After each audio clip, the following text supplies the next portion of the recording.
Hello, the Daily Chronicle continues. September 3rd, 2011. Terry and Vivian, your challenge reminds us to cherish every minute, and you are doing it with grace and courage. You're an inspiration to all of us. Karen.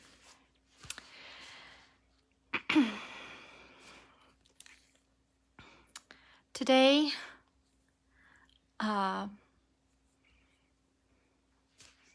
Terry's still up and doing okay. Up as in not up out of the bed, up in his mood and disposition. Oop, this hair is cuckoo. Hold on. I'm having a very bad hair day. There we go.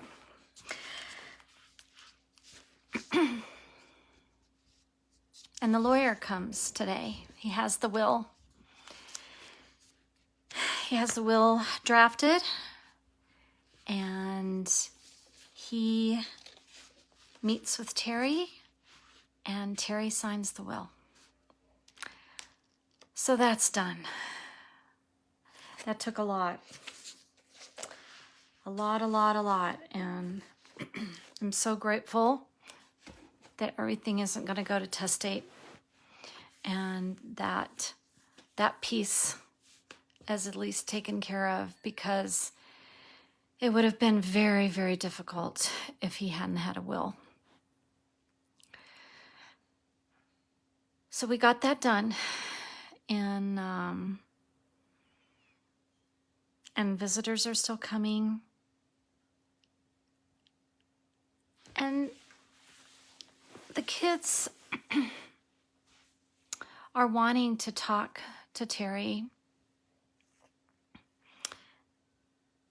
and in their way say goodbye, say their goodbyes.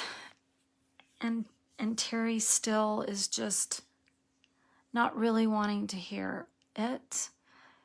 But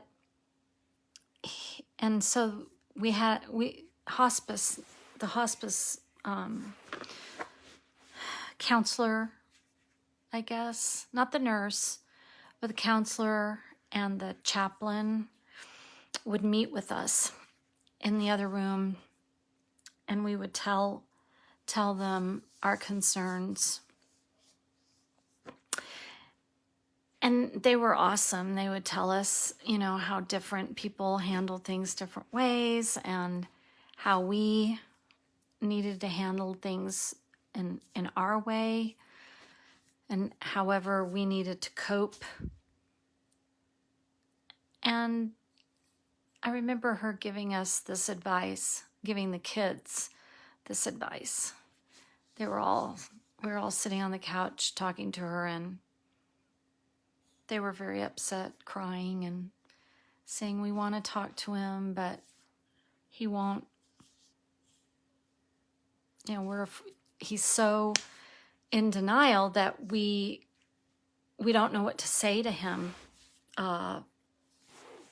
We don't know if we're going to upset him. We don't know. They were just really lost and didn't know what to do. And she gave us great advice. She said, go in and talk to him, but you don't necessarily have to say, I'm saying goodbye to you, being that vocal about it. But she said, go in and say things like, I just remember when we went to Disneyland together, and it's such a special memory for me. And to just talk through the things that you want to say to him, but not necessarily making it a formal goodbye, if that makes sense. Anyway, it was great advice. And the kids did that, and they felt a lot better that they were able to go in and just share memories and not make it so dark, I guess. So that's the advice we got, and I tried to do that. And Terry was very different with me. He put on a great face for everyone, visitors and the kids, and he'd have these great conversations. But when I went in, he would shut his eyes, or he'd ask for me to go get him a popsicle or a glass of water or whatever he wanted. And then he'd say, I'm really tired. And he'd shut his eyes and basically shut me out. And that was really, really hurtful. It was hard.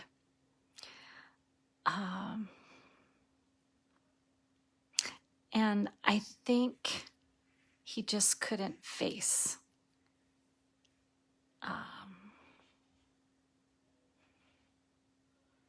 all of it. And I was the person that he could really just, sometimes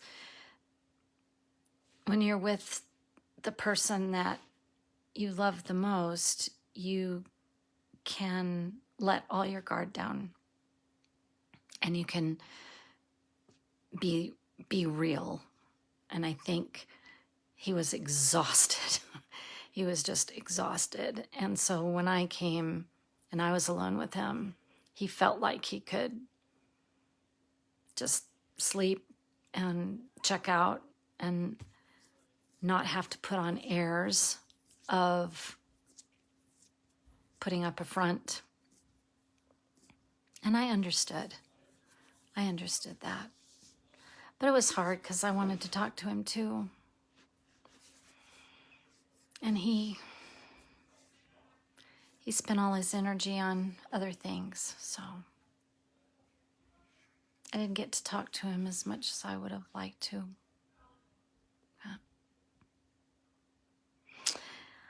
Well, that's it. That's it. It's really hard to watch somebody die. Knowing that they're going and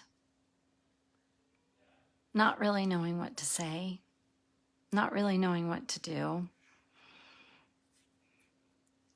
I'm not sure I would have done things differently though, if I had it to do over. I don't think I could have done things differently. I had to keep going and I had to keep doing what needed to be done. And he was surrounded by so much love, and the kids and his friends.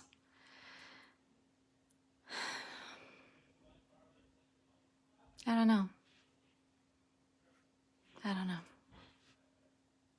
Anyway, that's it. See you tomorrow.